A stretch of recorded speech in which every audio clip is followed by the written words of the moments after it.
Hello students, कैसे हैं आप लोग। I hope you all are fine. और आपका स्वागत है आपका YouTube channel Alchemy Chemistry Classes में। तो बच्चों, आज का जो टॉपिक, लास्ट टॉपिक जो हमारा था वो था मोलैलिटी। जो आज का टॉपिक है वो है मोलैलिटी एंड नॉर्मेलिटी। तो आज मैं कोशिश कर रहा हूँ कि दो टॉपिक आपको पढ़ाऊँ और उसके साथ उसके आपको न्यूमेरिकल भी बताऊँ। तो आइए चलते हैं। सबसे पहले हम बात करेंगे किसकी, मोलैलिटी की। ठीक है, तो मोलैलिटी हम पढ़ चुके हैं और हमारा जो टॉपिक है आज का वो है मोलैलिटी। Molality, okay. तो आज का जो हमारा टॉपिक है वो क्या है, मोलैलिटी है। तो how we can define the molality.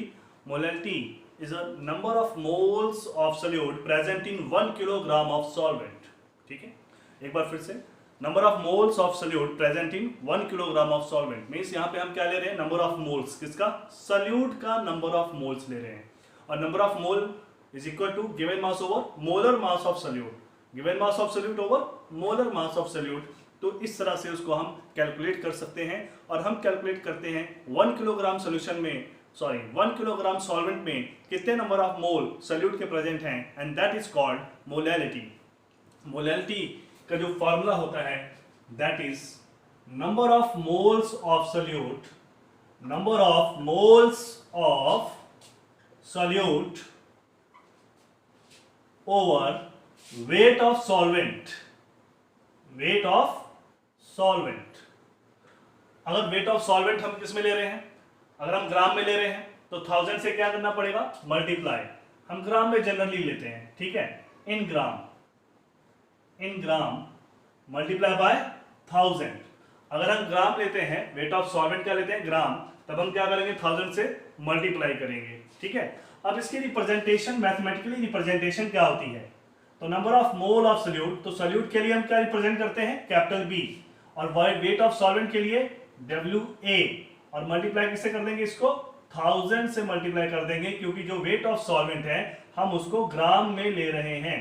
Okay, so we are taking a solvent as a gram, so we have to multiply with 1000। Okay, molality को रिप्रेजेंट करते हैं विथ स्मॉल m, और इसकी जो यूनिट होती है, यूनिट दैट इज मोल पर kilogram. ठीक, यूनिट क्या है इसकी, मोल पर किलोग्राम। ओके, फर्दर इस फॉर्मूले को और कैसे एक्सप्लोर किया जा सकता है उसके बारे में पढ़ेंगे।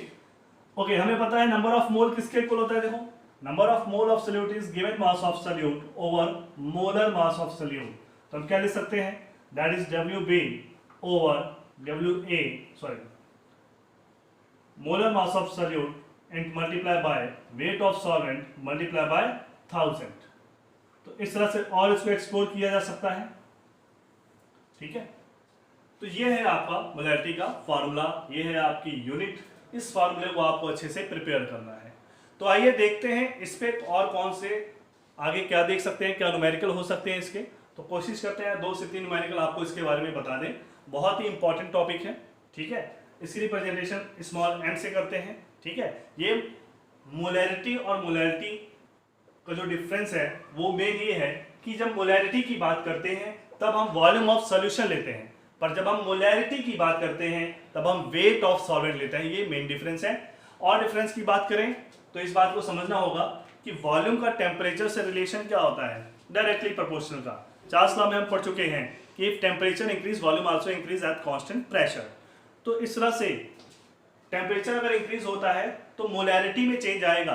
पर मोलैलिटी की बात करते हैं, मोलैलिटी में हम सॉल्वेंट का मास ले रहे हैं। ठीक है, और मास टेम्परेचर का कोई डिफरेंस नहीं होता है।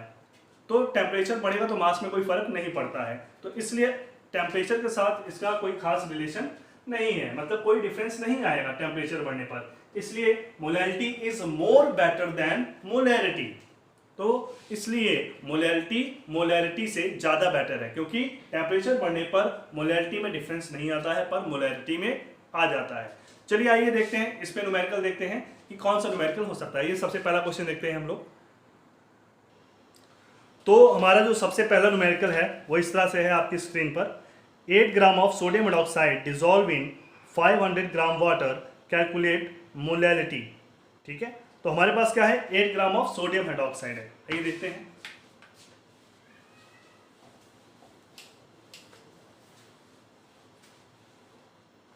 तो हमारे पास न्यूमेरिकल क्या है, 8 gram of sodium hydroxide dissolve in 500 gram of water, calculate molality. Okay, तो मोलैलिटी का formula that is given mass over molar mass multiply by weight of solvent multiply by 1000, ये हमारा फॉर्मूला है। गिवन मास हमारा कितना है, that is 8 gram of sodium hydroxide, जैसे कि न्यूमेरिकल में दिया हुआ है, ठीक है। तो that is 8 gram of sodium hydroxide, molar mass कितना होता है 40, वेट कितना है सॉल्वेंट का, दैट इज 500 ग्राम है, मल्टीप्लाई किससे करेंगे 1000 से करेंगे, तो 2 से ये कैंसिल हो जाएगा, ठीक है, और ये 5 से जाएगा, तो यहाँ पे क्या है हमारे पास 2/5, तो आंसर कितना आएगा अगर इसको हम कैलकुलेशन पे लाएंगे तो 0.4। तो यूनिट क्या है इसकी, मोल पर केजी, ठीक है। तो यूनिट क्या होगी इसकी, मोल पर केजी। तो हमारे पास मोलैलिटी का आंसर जो हमारे पास आ रहा है कितना आ रहा है 0.4 मोल पर केजी। तो ये था क्वेश्चन नंबर 1 आपका, ठीक है, ये था क्वेश्चन नंबर 1। इसी तरह से हम लोग देखेंगे question number 2। Question number 2 density पर बेस्ड है, ठीक है। तो डेंसिटी पर बेस्ड क्वेश्चन हम किस तरह से कर सकते हैं, आइए देखते हैं।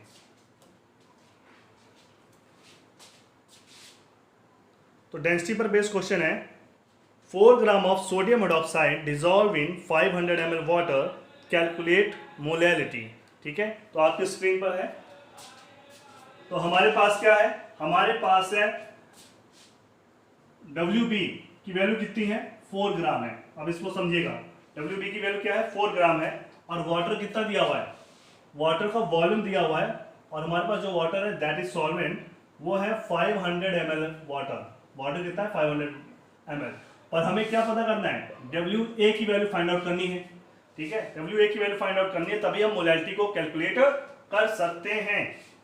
अब हमारे पास साथ में क्या दिया हुआ, डेंसिटी भी दी हुई है, और डेंसिटी कितनी दी हुई है, ध्यान से देखिए, डेंसिटी दी हुई है 1.1 ग्राम पर ml, 1.1 ग्राम पर ml की डेंसिटी दी हुई है, ठीक है। अब एक बात समझिएगा, हमारे पास डेंसिटी इज इक्वल टू क्या होता है, weight over volume, means density of solvent, weight of solvent over weight of volume, density of solvent is equal to weight of solvent over volume of solvent, ठीक है। और हमें किसकी value चाहिए, WA, that is weight of solvent. तो multiply किससे करना पड़ेगा, डेंसिटी को वॉल्यूम से मल्टीप्लाई कर देंगे, ठीक है। तो हमारे पास क्या आ जाएगा, उसका मास आ जाएगा। चलिए, तो molality is equal to formula क्या है, given mass over molar mass multiply by WA and multiply by 1000। अब इसको अगर मैं रीअरेंज करूं, WA की जगह पे क्या लिख सकता हूं, DA इंटू VA, ठीक है, density of solvent multiply by volume of solvent. तुम्हारे पास वेट आ जाएगा, तो इसकी वैल्यू मैं यहां पे पुट कर दे रहा हूं, तो फॉर्मूला क्या हो जाएगा, रीअरेंज हो जाएगा 1000 divide by MB into DA into VA। Okay, अब इसमें वैल्यू पुट करेंगे, WB की वैल्यू हमारे पास क्या है, WB की हमारे पास वैल्यू है 4 multiply by 1000 divide by molar mass कितना है हमारे पास, क्या है सोडियम हाइड्रोक्साइड है, तो उसके लिए कितना होता है 40। डेंसिटी हमारे पास कितनी है 1.1, और मल्टीप्लाई बाय वॉल्यूम कितना है 500, ठीक है। अब इसको आप सॉल्व करें, सॉल्व करने पर देखिए कितना आ रहा है, तो सॉल्व करने पर कितना आ रहा है, देखिए ये कितना जाएगा 10 टाइम जाएगा, ठीक है, ये 2 टाइम जाएगा, अगेन क्या बचा हमारे पास 2 5, दैट इज 1 बाय 5.5, 1 बाय कितना आ रहा है 5.5, और जब इसको आप सॉल्व करोगे 1 डिवाइड बाय 5.5, तो हमारे पास जो आंसर आ रहा है एंड दैट इज 0.18 मोल पर किलोग्राम। तो ये इस तरह से हमारे पास आपकी कैलकुलेशन आ रही है 0.18 मोल पर केजी, ठीक है। ये क्या आ गई, मोलैलिटी आ गई, ठीक है। तो इस तरह से हम इसकी कैलकुलेशन कर सकते हैं, ठीक है। तो आइए देखते हैं नेक्स्ट जो हमारा टॉपिक है नॉर्मेलिटी, ठीक है। नॉर्मेलिटी के बारे में पढ़ते हैं हम लोग, तो हम पढ़ते हैं नॉर्मेलिटी के बारे में। नॉर्मेलिटी क्या होती है, normality, how we can define the normality. Normality is a number of gram equivalent of solute present in 1 liter of solution is called normality. Once again, number of gram equivalent of solute present in 1 liter of solution is called normality. चलिए, तो normality में हमको समझना क्या है, normality को represent करते हैं कैपिटल N से। और इसका फॉर्मूला क्या होता है। तो फॉर्मूला देख सकते हैं, represented by capital M, and formula है number of gram equivalent of solute over volume of solution in ml। अगर ml में है तो 1000 से मल्टीप्लाई, लीटर में है तो 1000 से मल्टीप्लाई नहीं करते हैं। चलिए अब समझते हैं सबसे पहले जो कंफ्यूजिंग है इसमें कि वॉल्यूम ऑफ सॉल्यूशन तो समझ में आ रहा है, ठीक है। सो सबसे बड़ी प्रॉब्लम क्या है कि नंबर ऑफ ग्राम इक्विवेलेंट क्या होता है, ठीक है। हमें क्या समझना है, नंबर ऑफ ग्राम इक्विवेलेंट। तो basically number of gram equivalent क्या है, that is the ratio of the given mass over equivalent mass. Equivalent mass और गिवन मास के रेशियो को ही हम क्या कहते हैं, ग्राम इक्विवेलेंट कहते हैं। ओके, तो कैसे कैलकुलेट कर सकते हैं, number of gram equivalent is equal to given mass over equivalent mass, ठीक है। तो इस तरह से हम नंबर ऑफ ग्राम इक्विवेलेंट की कैलकुलेशन कर सकते हैं। अब इक्विवेलेंट मास कैसे कैलकुलेट कर सकते हैं, तो गिवन मास तो समझ में आ रहा है कि जो गिवन मास होगा, गिवन होगा किसी न्यूमेरिकल में दिया गया होगा, पर इक्विवेलेंट मास क्या है। Okay, equivalent mass is equal to molar mass over N. तो इक्विवेलेंट मास किसके बराबर है, molar mass over N. Molar mass means molecular mass, ठीक है। किसी कोई सब्सटेंस दिया गया होगा जिसका हम सॉल्यूशन बना रहे हैं, सॉल्यूट की बात कर रहे हैं हम यहाँ पे, equivalent mass of solute, number of gram equivalent of solute, ठीक है। तो equivalent mass of solute is equal to molar mass of solute over small N. अब ये स्मॉल एन क्या है, इसको समझना है। तो स्मॉल एन क्या हो सकता है, acidity of a base, basicity of acid, valency of a salt. Once again, acidity of base, basicity of acid and valency of a salt. तो ये हो सकता है। अब समझेंगे वन बाय वन कि ये एसिडिटी, बेसिसिटी और वैलेंसी कैसे कैलकुलेट कर सकते हैं। तो आइए देखते हैं इसको। तो आइए देखते हैं कि एसिडिटी क्या होती है। Acidity of base is equal to number of OH negative ion, ठीक है। मैं फिर से कह रहा हूं, एसिडिटी ऑफ बेस क्या होता है, जितने नंबर ऑफ हाइड्रोक्सिल आयन कोई बेस देता है, that is called their acidity. Okay, just like for example sodium hydroxide we have, तो sodium hydroxide when dissociate they gives Na positive ion and OH negative ion. So one OH negative ion it gives, so that's why its acidity is 1. Similarly for calcium hydroxide, so when it dissociates it gives Ca2 positive ion and 2 OH negative ion. So number of hydroxyl ion is 2. That's why acidity is 2. Similarly for basicity of acid, number of H positive ion किसके equal है, basicity of acid किसके बराबर होती है, number of H positive ion. Means जो acid जितने ज्यादा H positive देगा उतने ही उसकी क्या होगी, basicity. More is the H positive ion, more is the basicity. जैसे HCl है, एक हाइड्रोजन आयन दे सकता है, दैट्स व्हाई देयर बेसिसिटी 1। ओके, सल्फ्यूरिक एसिड है, 2 H पॉजिटिव दे सकता है, बेसिसिटी 2। तो या ऑक्सैलिक एसिड है, 2 H पॉजिटिव दे सकता है, दैट मींस देयर बेसिसिटी 2। तो इस तरह से इसकी कैलकुलेशन होती है। अगर कोई 3H पॉजिटिव दे सकता है तो उसकी बेसिसिटी क्या होगी, 3 हो जाएगी। तो डिपेंड करता है कि any acid that contain how much H positive ion. तो more is the H positive ion, more is the basicity. चलिए देखते हैं वैलेंसी के बारे में, देखते हैं इसके बाद कि वैलेंसी हम किसकी बात करते हैं, सॉल्ट के वैलेंसी की बात करते हैं। See that, okay, valency of salt किसके बराबर होता है, नंबर ऑफ पॉजिटिव और नेगेटिव आयन। क्योंकि जब कोई सॉल्ट डिसोसिएट होता है तो जा तो पॉजिटिव आयन निकलेगा या तो नेगेटिव, मतलब जा तो कैटायन निकलेगा और साथ में क्या निकलेगा, एनायन निकलेगा। फॉर एग्जांपल की अगर मैं बात करूं तो वी हैव सोडियम कार्बोनेट। अगर सोडियम कार्बोनेट डिसोसिएट होता है, what we get, 2Na positive and CO3 2 negative we get, ठीक है। तो कितने पॉजिटिव है, 2, चाहे नेगेटिव को देख लो चाहे पॉजिटिव को, 2 ही नेगेटिव है और 2 ही पॉजिटिव है और 2 ही नेगेटिव है, ठीक है। तो कहने का मतलब इसकी वैलेंसी कितनी हो गई, व्हाट इज द वैलेंसी, 2 हो गई, ठीक है। अब जैसे NaCl है, अब NaCl में क्या है, एक पॉजिटिव है और एक नेगेटिव है, तो इसका मतलब इसकी वैलेंसी क्या हो गई, 1। अगर किसी के पास क्या है, 3 है, ठीक है, 3 की बात कर लेते हैं, 3 पॉजिटिव है 3 नेगेटिव है, तो उसकी वैलेंसी क्या हो जाएगी, 3 हो जाएगी। तो इस तरह से आप n की वैल्यू कैलकुलेट कर सकते हैं किसी सब्सटेंस को देखकर, कि अगर वो एसिड है, ठीक है, तो बेसिसिटी देखेंगे, बेस है तो एसिडिटी देखेंगे, सॉल्ट है तो वैलेंसी देखेंगे। तो आइए देखते हैं एक न्यूमेरिकल इस पर, ठीक है, तो और ज्यादा समझ में इसमें आएगा। ओके, न्यूमेरिकल से पहले हम इस चीज को पहले से फिर से इस फॉर्मूले को, नॉर्मेलिटी के फॉर्मूले को रीअरेंज करते हैं। तो हमारे पास फॉर्मूला क्या था, normality is equal to number of gram equivalent of solute over volume of solution, multiply किससे किया था, 1000 से। Okay, number of gram equivalent किसके बराबर था, नंबर ऑफ ग्राम इक्विवेलेंट था दैट इज गिवन मास किसका, सल्यूट का, ओवर इक्विवेलेंट मास किसका, सल्यूट का। तो इक्विवेलेंट मास किसके बराबर था, equivalent mass is equal to that is molar mass means mb over n। अब इक्विवेलेंट मास की वैल्यू मैं यहां पुट करता हूं, तो क्या लिख सकता हूं, WB over mb over n। तो क्या मैं इसको इस तरह से लिख सकता हूं, WB multiply by n over mb। तो ये वैल्यू किसके बराबर हो गई, नंबर ऑफ ग्राम इक्विवेलेंट के बराबर हो गई। तो इसकी वैल्यू मैं यहां पे लिख दूं, ठीक है। तो मैं क्या लिख सकता हूं mathematically, n is equal to WB multiply by n multiply by 1000 divide by mb and multiply by volume of solution in ml में। अब देखो अगर n को हटा दें तो ये क्या बन जाता है, मोलैरिटी। तो एक फॉर्मूला और आ गया हमारे पास, n is equal to m और इनटू n, मतलब आप मोलैरिटी निकालो और n क्या है, acidity, basicity, valency of salt. तो एक फॉर्मूला आपको और मिल जाएगा।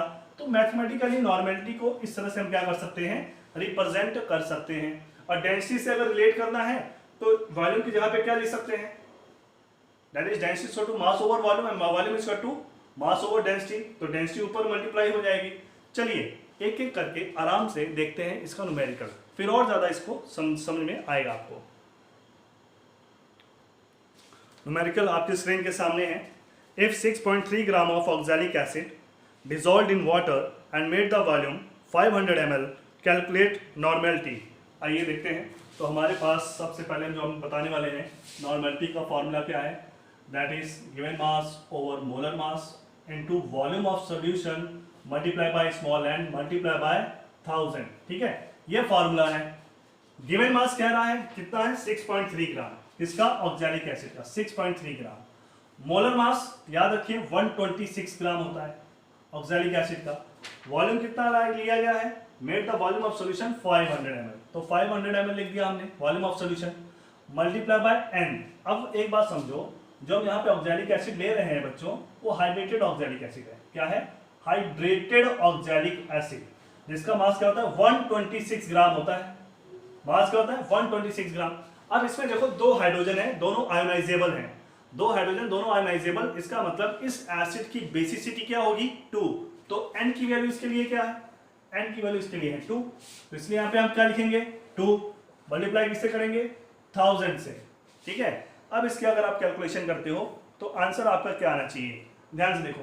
ठीक है, ये 5 2 जा, ठीक है, और ये कितने टाइम जाएगा, 20 टाइम जाएगा। ठीक है, और हमारे पास क्या बचा, 4/20 मीन्स 1/5, और 1/5 का मतलब क्या हुआ, 0.2। तो नॉर्मेलिटी कितनी आ गई इसकी, 0.2, और इसकी यूनिट क्या है, ग्राम इक्विवेलेंट पर लीटर, ये इसकी यूनिट है। ठीक है, ग्राम इक्विवेलेंट पर लीटर। नॉर्मेलिटी कितनी आ गई, 0.2 ग्राम इक्विवेलेंट पर लीटर। तो ये इसका आ गया न्यूमेरिकल। तो आइए देखते हैं इसका एक और न्यूमेरिकल देखते हैं। ये है नॉर्मेलिटी का क्वेश्चन नंबर 2, और क्वेश्चन है इफ, अगेन ऑक्सैलिक एसिड हमारे पास, if 1.26 gram of oxalic acid dissolved in 500 gram water, calculate normality of resultant solution. देखो भाई, अब इसमें एक बात समझनी है कि हमारे पास यहाँ पे क्या ऑक्सैलिक एसिड है और कितना है, 1.26 ग्राम है। मतलब ये हुआ कि WB की वैल्यू क्या है, 1.26 ग्राम है, और WA दिया हुआ है। W का मतलब वेट ऑफ सॉल्वेंट, और सॉल्वेंट क्या है, वाटर है, और उसका मास दिया है, वो वॉल्यूम नहीं दिया है, और वो कितना है, 500 ग्राम दिया है। ठीक है, नॉर्मेलिटी कैलकुलेट करनी है रिजल्टेंट सॉल्यूशन की, और डेंसिटी भी दी हुई है, और डेंसिटी है 1.1 ग्राम पर सेंटीमीटर क्यूब। तो ये इसका पूरा दिया हुआ है कैलकुलेशन। पर हमारे पास तो वॉल्यूम है, और यहाँ पे क्या है, सॉल्वेंट का मास दिया हुआ है, वाटर का। तो वॉल्यूम कैसे हम निकालेंगे, तो सबसे पहले हमको सोल्यूशन का मास निकालना पड़ेगा। तो वेट ऑफ सोल्यूशन किसके बराबर होगा, that is WA plus WB, और वो किसके बराबर आ जाएगा, देखो 500 प्लस 1.26, तो कितना आ जाएगा आंसर, 501.26 ग्राम। ठीक, तो वेट ऑफ क्या आ गया, सॉल्वेंट। एक चीज और, डेंसिटी ऑफ सोल्यूशन कितना दिया हुआ है, दैट इज 1.1 ग्राम। क्या होता है? Weight of solution over volume of solution. हमें क्या निकालना है? Volume of solution. ओके, तो volume of solution is equal to weight of solution divide by density of solution. अब ये जो वैल्यू है इसको हम किस में लिख सकते हैं? मेन फॉर्मूले में लिख सकते हैं। ठीक है, तो फॉर्मूला हमारे पास क्या हो जाएगा? ध्यान से देखो, n is equal to W B multiply by small n multiply by density ऊपर चली जाएगी, d ऊपर लिख देते हैं, multiply by 1000 and divide by M B into volume की जगह पे हमने क्या लिया है? Weight of solution, density, density ऊपर चलेगी, क्या बचा? Weight of solution. अब इसमें सबकी क्या करो? वैल्यू पुट कर दो। ठीक है, सबका क्या करना है? वैल्यू पुट करनी है। चलिए वैल्यू पुट करते हैं और मैं फिर यहाँ पे आगे आ जाता हूँ। तो normality n is equal to, जब मैं इसकी वैल्यू पुट करता हूँ तो हमारे पास आंसर क्या आता है? देखो, तो हमारे पास है WB की वैल्यू कितनी थी हमारे पास? 1.26 मल्टीप्लाई कैसे करो? n से। ऑक्सैलिक एसिड है तो 2 से मल्टीप्लाई होगा। डेंसिटी है तो 1.1 है डेंसिटी और मल्टीप्लाई बाय 1000। ठीक, divide by molar mass. Molar mass कितना है? 126 है। वेट ऑफ सोल्यूशन कितना निकाला था? Multiply by 501.26। तो ये हमारे पास कैलकुलेशन है इसकी। ठीक है, अब देखिए इसमें हम कैलकुलेशन जब करेंगे तो हमारे पास आंसर क्या आना चाहिए? जब इसकी आप कैलकुलेशन करोगे दैट इज 100 टाइम, 2 0 कट गए, 20 का आ गया 2, तो 2.2 और 2.2 मल्टीप्लाई बाय 10, 501.26 कितना आ गया? 22 लिख सकते हैं इसको, 10 से मल्टीप्लाई हो जाएगा, डिवाइड बाय 501.26। और जब इसकी हम कैलकुलेशन करते हैं the result is come out to be 0.0438 gram equivalent पर लीटर। ठीक है, तो ये आपका आंसर आ जाता है। ठीक है, तो आई होप ये समझ में आया होगा आपको। ठीक है, और इसको बहुत अच्छे से देखिए, बहुत ध्यान से इसको क्वेश्चन करिए, पॉज करके वीडियो को, रिपीट करके वीडियो को, बार बार इसको देख सकते हैं। अगर आपको प्रॉब्लम आती है किसी तरह की, कोई क्वेश्चन में कोई प्रॉब्लम है, तो आप मेरे पर्सनल नंबर आप जानते होंगे, तो आप सेंड कर दो, मैं उस प्रॉब्लम को सॉर्ट आउट करूँगा। ठीक है, तो आज के लिए इतना ही। Thank you very much.